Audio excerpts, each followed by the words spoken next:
বিরোধী দলের এমএলএ ছিলাম, এবার শাসক দলের এমএলএ। আর শাসক দলের এমএলএ থাকলে সমস্ত দায়িত্ব থাকেই। আর সেই জন্য আমরা ডিএম এর সঙ্গে বসবো। ডিএম এর সঙ্গে কথা হয়েছে যে সমস্ত বিধায়করা বসে আমরা কুচবিহারে কি করে উন্নয়ন করা যায়, মানুষের সুবিধা করা যায়, আর সেই ব্যাপারটা আমরা তাড়াতাড়ি দেখব।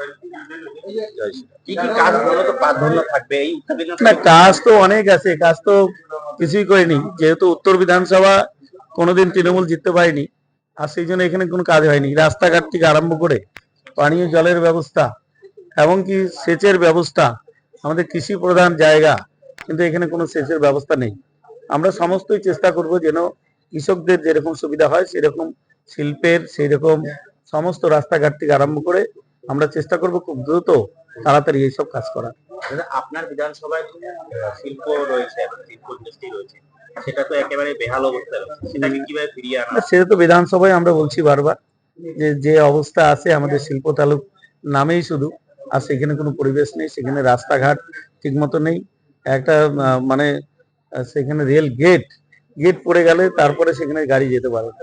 তো এই সমস্যা তো আছেই। আর সব দিকেই বিবেচনা করে আমাদের সরকার আর সেই করবে, সমস্ত ব্যবস্থাই করবে, আর সেটি আমরা আশা করছি আগামী দিনে আমরা করব।